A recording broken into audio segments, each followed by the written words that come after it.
And welcome back. I'm Dean from Melbourne Chefs, and today I'm speaking to Kylie Newberry, who's the founder of our food system. So Kylie's raising the awareness of where food comes from, who produces it, how it gets to us, so all the transport and resource in there, why we purchase food, and why we eat it.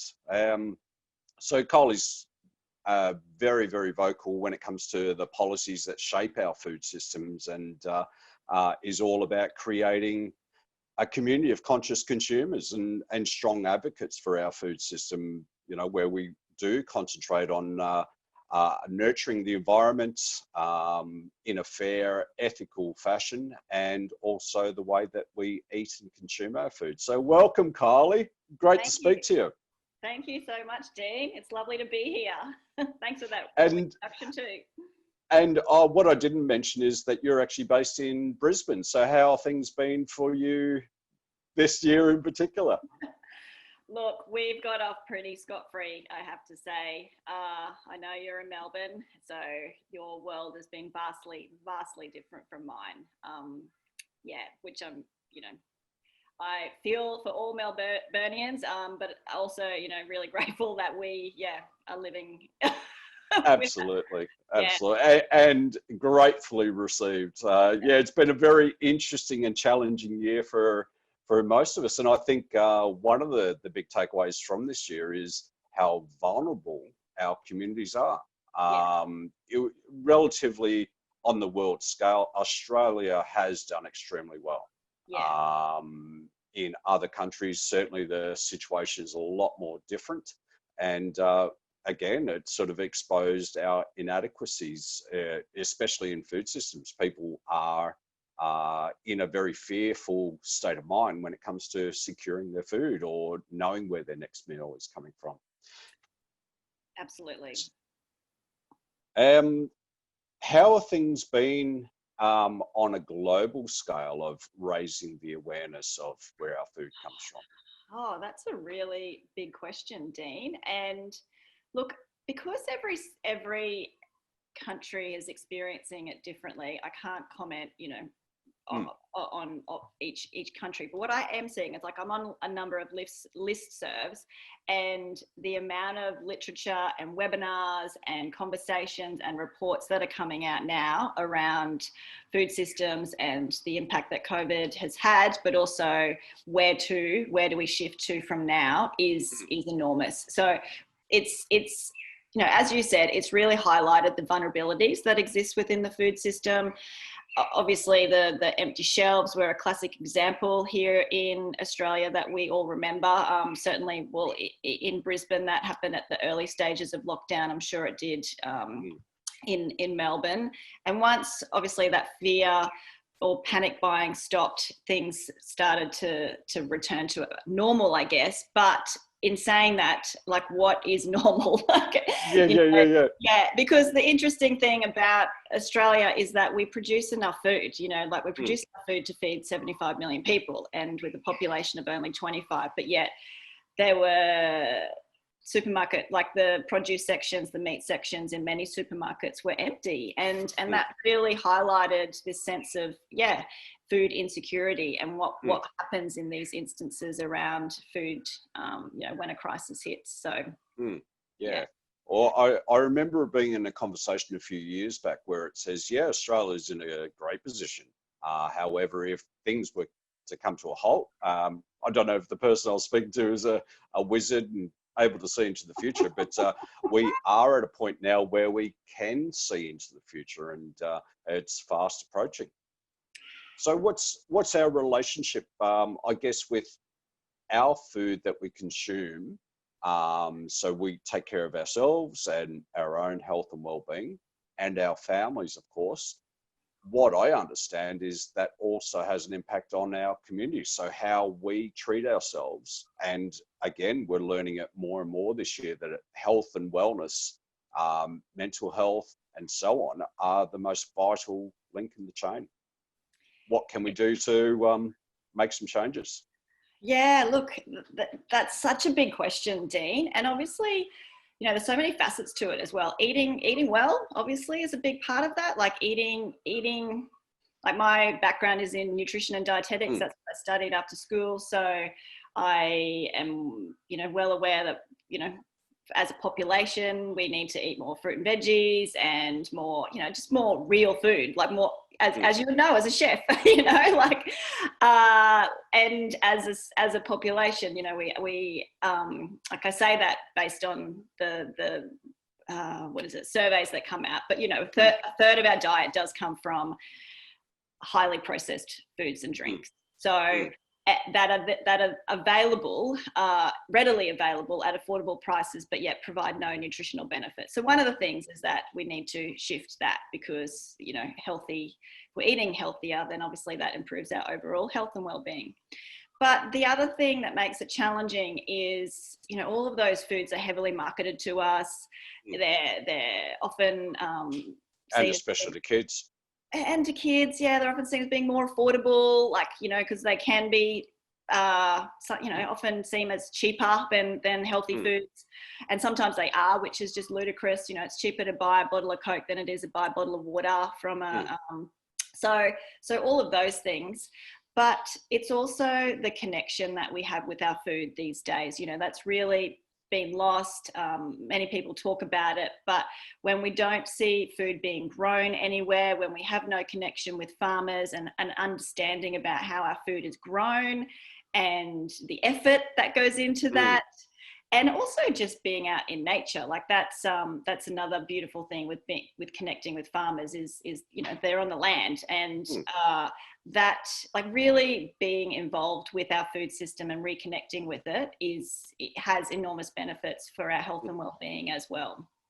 And even if we take that on a personal level, where we're using our own space to grow, excuse me, to grow our own food, whether it's some herbs in pots in the kitchen, for example, that you can just snip off and use directly, or it's tomatoes or other vegetables that you've grown. There's certainly a lot more love in those ingredients and foodstuffs.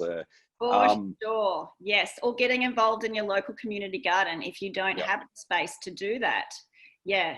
But I just want to say, I'm seeing like these incredible things these days. So like, this isn't a spruik or anything, but just there's a vertical garden called Air Garden, which is just talk about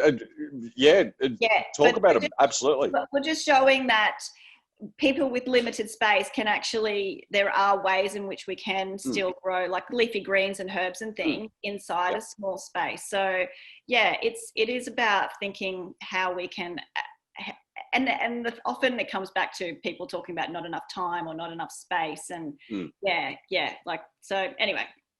And and that's right. And once someone starts taking that journey, they realise how good it is for them, and how relaxing it is to grow your own basil or parsley. The way I feel about it is that even if you have a little pot of parsley, a simple parsley, just sitting by the windowsill or in any space that you have, yes, you're growing that thing. You're the caretaker. You're the custodian of ensuring its health and vitality. You know, I've turned things into brown piles of not fit for anything apart from compost. And then sometimes I've been puzzled by why the tomatoes haven't grown, or why the basil has gone straight to flower. And so I feel that you know, just taking that small part in being part of growing our food, as you mentioned, being part of a community garden. Again, there's that connection to others. You're seeing results sometimes in days and weeks. To be able to say, hey, I've got an abundance of this particular thing, may I share it with you? And that again creates that beautiful human connection over food. So. For sure. And you know, that's reciprocated. You know, you hear many community gardens have also harvest days where people will harvest at the same time and then share the food amongst each other, and also have a big feast together. And that is really powerful. And there is an enormous power in just taking one action, whatever it is that you can take, no matter how big or small, but just one thing, because the moment that you do that, then, as you say, you start to find joy, that there's Mm. an element of joy, and you think, okay, well, this actually, and then you get comfortable with that action, and then you move on to something else. So yeah. And then all of a sudden, nature being nature, when it's allowed to breathe and grow itself, all of a sudden you've got new little seedlings and new little cuttings that, and you've got a zoo within your garden of varieties. Yeah. And I guess the statement that you've used, food citizen. So what we're talking about being involved in our food, everything from what we choose to eat, what we choose to purchase, how we choose to accumulate that food. So tell me, what is a food citizen? Yes, thank you for asking, because it is a new term, and I only discovered it a few years ago. But instantly, when I read about it, I was like, "Wow, this is really powerful!" Like, and that's what I love about it. So we can think of ourselves. I like to explain the difference between, say, a consumer versus a food citizen. So a consumer is perhaps like someone that just goes to the shops and buys things, puts stuff in their trolley without really thinking about where it's come from, how it's been grown, the impact that it might have had on our environment, how much farmers have been paid. Like, there's lots of stuff that goes on with the food prior to it arriving to the supermarket or wherever you buy your food from. And the supermarkets, in a way, have been designed to keep us in the dark, like through no fault of our own. But so consumer goes, buys food, cooks it, eats it without really having an understanding and really being aware of perhaps better options. Whereas a food citizen begins to firstly try and understand a bit more about their food, because food is a big contributor to global greenhouse gas emissions. Farmers through the supermarket system aren't paid very well. Like, there's lots and lots that happen, and many books and documentaries out there, or websites, and so understanding more about your food, and then and then that sparks a thought process of, hang on, then what are the other options? If this is what I'm getting through the supermarket system, then what else can I do? Is it buying more local? Is it going to a farmer's markets? I can compost. That's a good thing. How do I compost when I don't have a compost bin? And including the packaging, of course, and that's all part of it. Yeah, and growing your own food, whether that's something. So it's taking the small steps, whether it's in your home, in your community, even at an advocacy level, but taking a step to do something positive, and then also talking about it, sharing it with your friends, your neighbors, your family even, because the more that we start spreading in a kind way. Yes. Yeah, absolutely. Nothing but kindness. But the more obviously impact it has. So a food citizen is someone who understands more about their food, makes more, I suppose, conscious choices about what they eat and where they buy it from, and then encourages others to do the same. Well, my theory is that what have we put into our bodies if we can at least acknowledge where it's come from and the effort that's it's taken to actually bring that to us. Yep.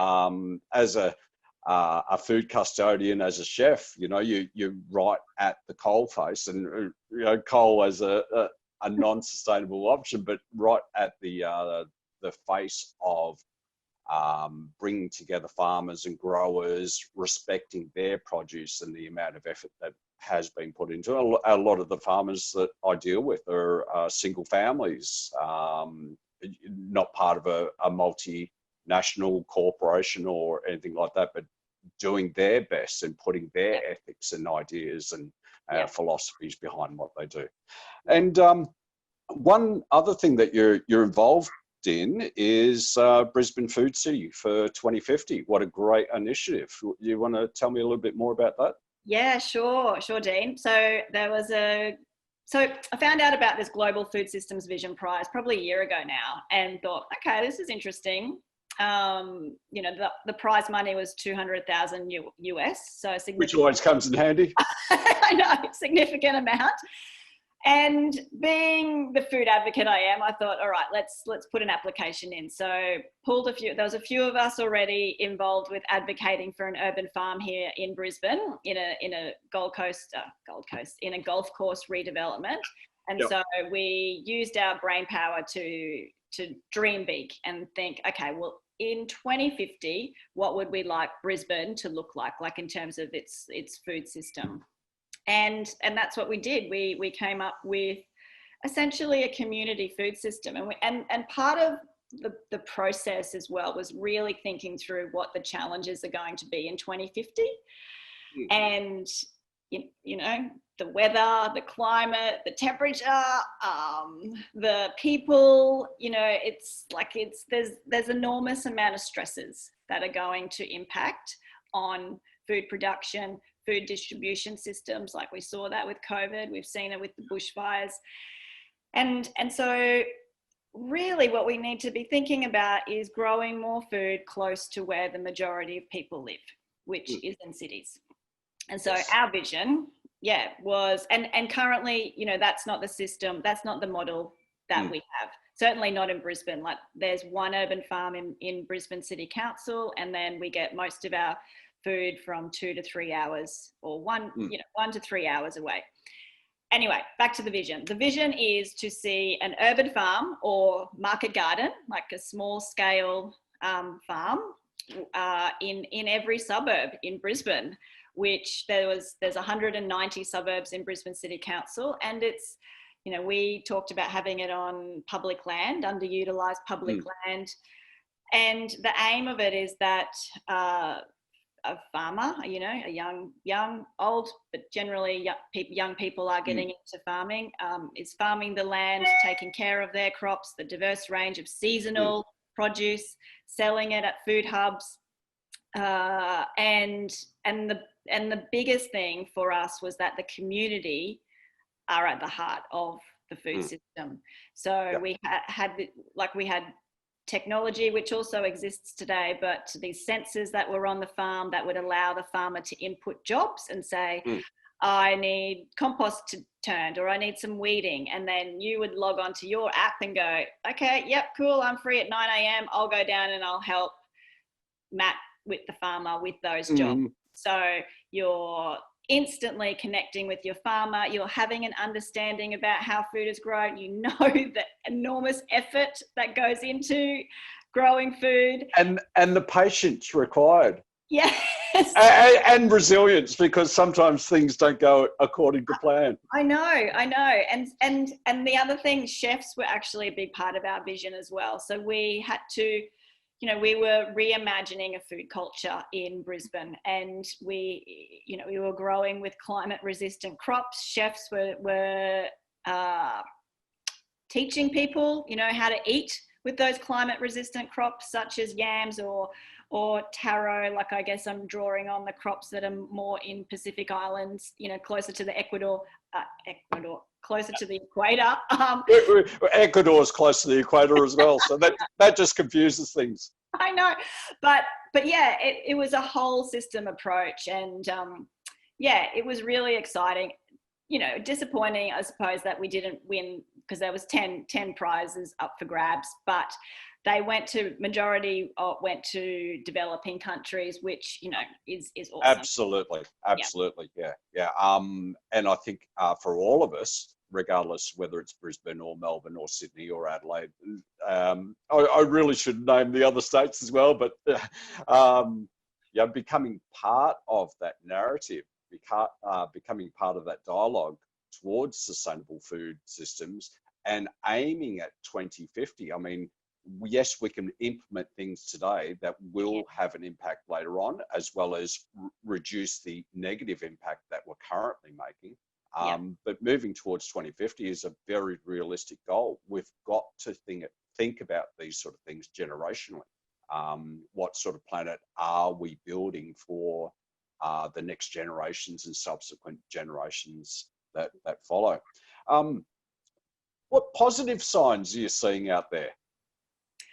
The Positive signs. Well, COVID really did highlight that people were interested in buying local. So there was a massive shift towards supporting the local food distribution systems like Food Connect. Spray Free Pharmacy is another one here in Brisbane. And even the local farmers that I knew had to really pivot and think about, okay, well, we can't go to, it's not possibly the safest bet to go to farmers. There's all these unknowns and questions. So many started selling online direct to the customers, and which, is in a way saving them time, but also enables them to reach to a much broader customer base. So there is this willingness to look for local produce, but just the challenge is that there's limited options, certainly for us here in Brisbane. Like when I guess this is the thing about what is local. And I see all these signs everywhere around the place. There's even one on our local, like a BWS, buy local, support local. And you think, okay, that's not local. No, not quite, but it's a great slogan. Great for marketing. I know. So it's confusing, isn't it? But I really, this is the thing with local, is local produce, is 2 hours for your food to still travel, is that local? Or is local, in the next few suburbs, or, half an hour away? And look, there's no right or wrong, but I guess I feel that we need to be thinking about much more closer than further away because of things like bushfires or floods or things that are going to impact the roads and distribution systems. So if it's closer, then there's less issues around food security, because that's ultimately this is the ultimate goal for yes, there's all of these benefits, enormous benefits, but food security is really at the heart of these conversations that we need to be having around our food. And I'll just say one thing, that the challenging thing in Australia is that our politicians talk about us being a food secure nation. And yes, we are from when you look at, the amount of food that produce. Well, but we also export a massive amount of that, like the beef and the wheat. And it isn't reflected when you look at now the stats that come out around the people who are experiencing food security in their homes. And so that's really what we should be looking at when we're talking about food security, is individual, home food security, and yes, national food security, but we're doing all right in Australia. We're doing okay. Yeah. I think I heard a few years ago that if, without bringing COVID into it, if our food system was to collapse, we've essentially got 21 days of food stockpile for our nation, let alone being in a position to be able to help out others. Yes, we do have a lot of empty space in our beautiful land. A lot of it is very, very difficult to use modern agricultural practices. Yeah.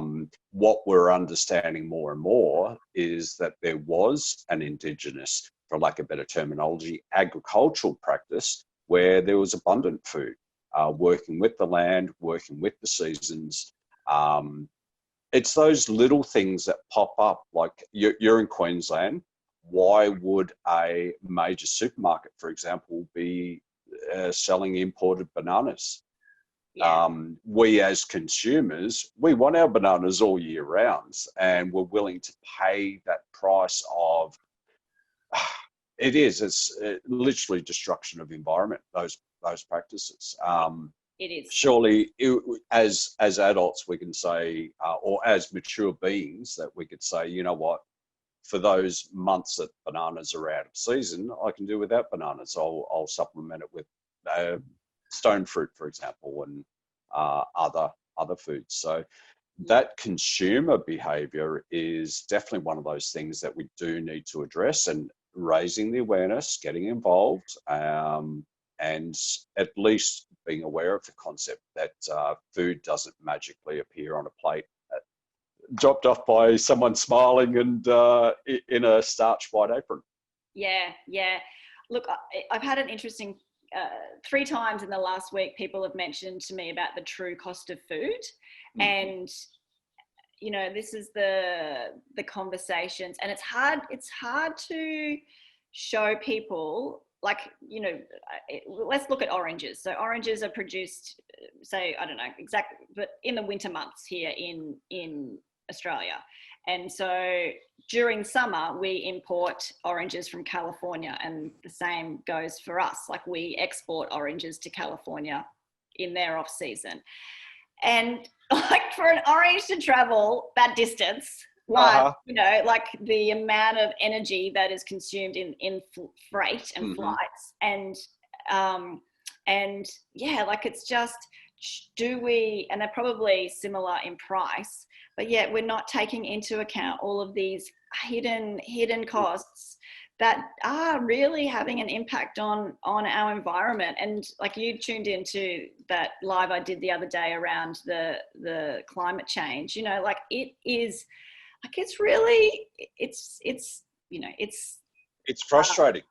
It's frustrating. It's distressing. Like, we've got an issue. We need to do something about it. It's big, like, it's really big. And we need a huge shift society-wide to reframe the way in which we think about our actions, the type of life that we want to live right now, but also for future generations. And yeah, that's why food can play such a powerful role in that, because currently the way that food is grown, distributed, and consumed, it does contribute, between 30... It's not working.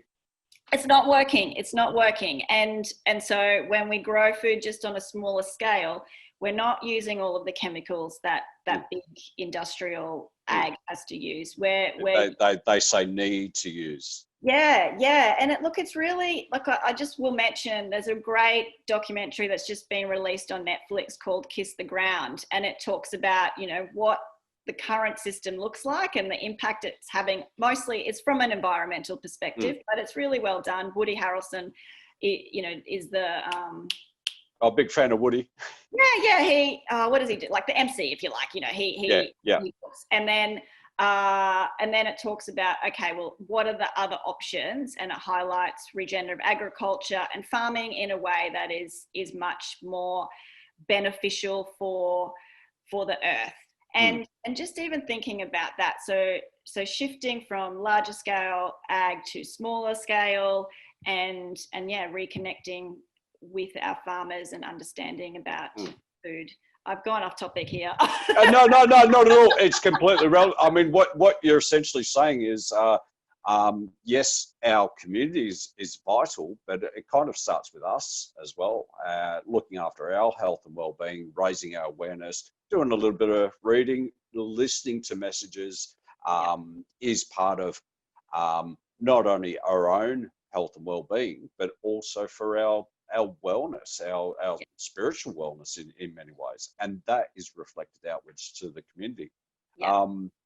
Another thing I've noticed about what you do, Kylie, is that you do share and shout out for other community members. I think you mentioned the spray-free pharmacy, and I've seen you post a couple of beautiful photos and how they are able to swap things out that your family may not enjoy, certainly change ratios, working with you. Now, it's a really big opportunity for organisations or businesses that are similar to that model, using ethically driven, sustainably accumulated goods, whether it's food or it's other products, but using that connection to you, their customer, us, their customer, in a bespoke way, it tailored to what we actually require and need. I mean, some of the alarming stats is that anything up to 70% of food at the farm gate can be simply wasted because it's not done to specification. Again, another 70% of our food that we bring home, we can waste as well. And yet on the flip side of that is that we know that there's a huge population. And again, that 70% of the world's population is going without food on a daily basis. And I mean, even in the West, in Australia, the US, the UK, there's kids going to school hungry. They haven't had a proper nutritious meal either over the last couple of days or on the day of school. And that in itself is, for me, it's a logistical issue. And again, with being mindful of those food miles, is how can we get that food that may not quite be done to specifics of a corporation to the people that need. Now, I mean, there are a lot of community food banks, but again, it's like, why are we wasting all this food when there's people going hungry? And unfortunately, homelessness in Australia is a major issue. And, here's people who are going without a daily meal, except for what's been donated. So there's a lot more to it than meets the eye. And, we're talking about 2050 as I guess, a very near horizon for us that we all need to take part in making those changes, or at least raising our awareness. The next generation behind us are going to take all of our learnings, all of our experience moving forward. Yeah. Dean, you have raised so many points. Yeah, I think about this stuff a lot. You've raised so many points that I could talk to. Makes me really fun at parties, except that I cook. So, they say, oh, we'll listen to him while he's holding something out for us. Right, you'll hear me out here. Yeah, like there's a massive amount of inequities in the system, and part, like, without going into too much detail here right now, but part of the issue is that we designed, like, the farmers are overproducing food because of these standards, the cosmetic standards that the supermarkets put in place. They will say it's consumer-led, but it's that chicken or the egg thing. And so they overproduce because of the specifications. That goes to waste. But also, what was I going to say? It's because of the amount that they're paid. So they've got to produce these large quantities in order to really make profit. And you're just creating this crazy system, like, of overproduction, using all of the resources, the water, the chemicals that just go into food that's then thrown out. Like, that in itself is just madness. And then and we're paying the price for it, the ultimate price, with our health. Yeah, yes. And then as you highlight, there's all these people that are going without food when we're throwing this food out. And even in Australia, the food banks have gone like crazy for a reason, because there's people who are going hungry every day. But the issue with the food banks is it doesn't, you talk to people who, like, they're grateful that they have food available there, but it doesn't give them the power. Like, it's taking the power away from them, just taking handouts. And really what we need is to be looking at the whole system and how do we make food? Well, one, this is a financial, like, it's to do with... There's always got to be economics involved. Yeah, there's an economic problem here, for one.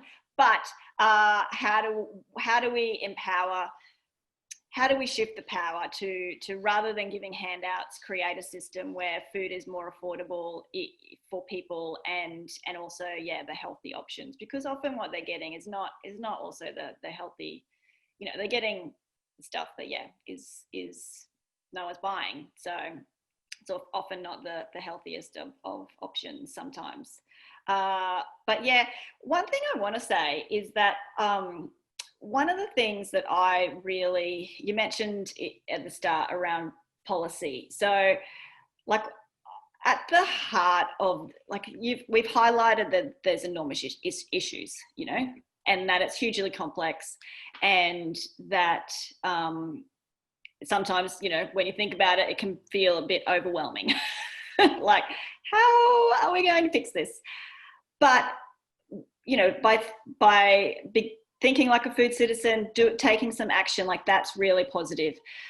But we know, like, we know that individual action by itself is not going to change the food system. Like, that's not going to change it alone. Like, we need more... That collectiveness. but also like a shift in our policies. And that can be a really when you talk to people about policy, you know, often eyes glaze over, you know, like it's not really something that you think about. But when it comes to food, you know, food policy actually crosses many areas. Like there's health, there's environment, there's the waste, there's the economics, like there's so many areas. And actually in some local governments, in areas, local council areas in Melbourne and in Victoria, they have developed like local food system strategies, local food system policies, which are policies at the local area, which say, and community involved in saying, well, what do we want from our food? What do we want? What's important to us? Is healthy, affordable food important to us in our local area? Yes, it is. Is being able to have like locally grown food? Is reducing food waste? Like, so they go through all of these strategies, and then the council commit to making it happen. So like that system level change is where we need to be heading. But it starts at the, you know, it starts with you at the beginning, because you have to have some understanding before you even start to think about that.